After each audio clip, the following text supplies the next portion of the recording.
Bonjour et bienvenue dans une nouvelle insaisissable review. Après l'épisode 2, c'est au tour du chapitre 164 qui voit l'apothéose de la stratégie de Shijuku contre Moronao et sa promesse du spectacle.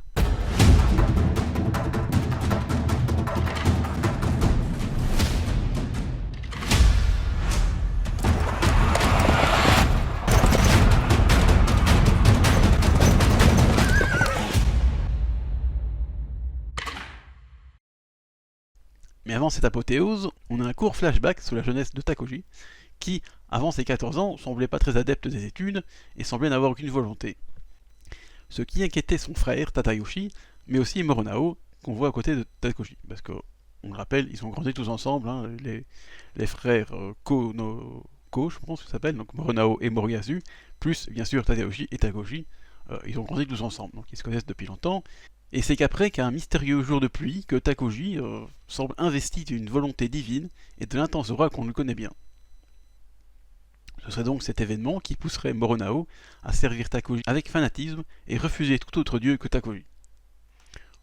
Du coup, Moronao, d'habitude si calme, révèle ici toute sa ferveur, tout en maîtrisant les assauts combinés de Tokiyuki et Tokujumaru.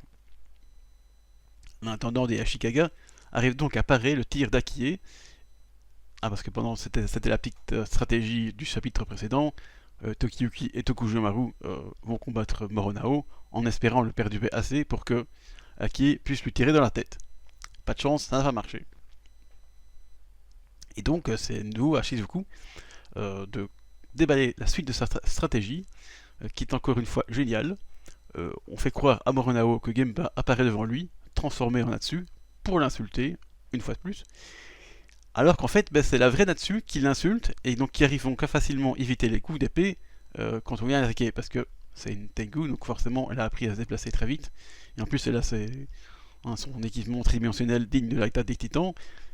Donc voilà, c'est déjà encore une fois, on continue la guerre de la fausse information et de la tromperie. En même temps, la tromperie, c'est quand même la spécialité de Gemba.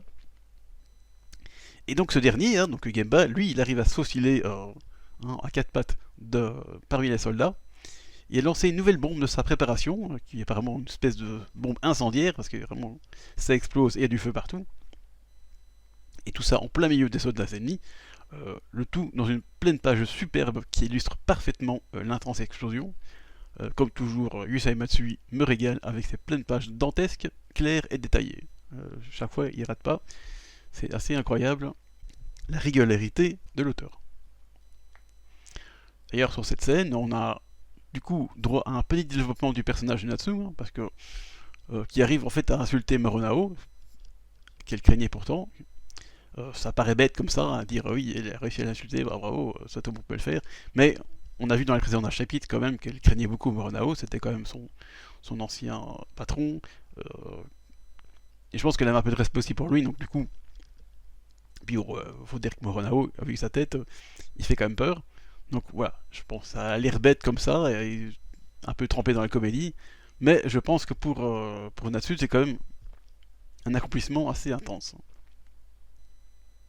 Cela dit, après cette explosive diversion, Akie passe à l'action avec une tactique tout aussi intense et demandant l'aide de Tokiyuki en répliquant le tir que le noble avait effectué lors de leur première rencontre, il y a presque 50 chapitres de cela.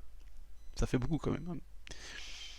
Une tactique certes grandiose, mais qui demande aussi beaucoup de confiance, et donc au-delà de cette technique, j'apprécie de voir à nouveau toute la confiance que se portent Akie et Tokiyuki. Et encore une fois, Yusei Matsui illustre ça superbement dans une pleine page qui, je pense, aurait mérité d'être une double page, parce que là, c'est qu'une pleine page, donc du coup, c'est vertical et j'ai l'impression que ça mange un peu d'espace quand même, c'est un peu dommage. Mais bon, ça reste magnifique. J'aime beaucoup le visage souriant d'Akie et Tokiyuki en fond, en arrière-plan, donc, qui illustre donc parfaitement cette confiance dont je parlais.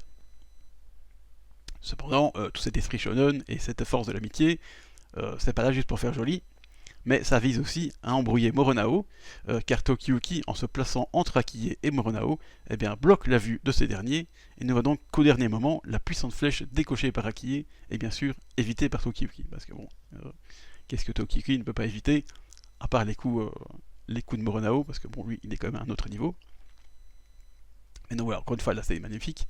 Et d'un coup, l'incroyable se produit donc. Mornao est transpercé par la flèche d'Akie dans une case prenant les 3 quarts de la page et qui est à nouveau superbe.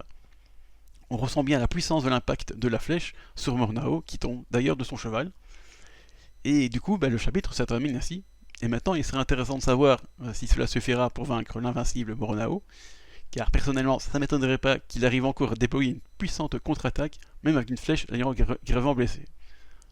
Ce gars est tellement puissant, multitâche, que même si on lui coupait la tête, j'ai l'impression qu'il pourrait encore diriger ses armées.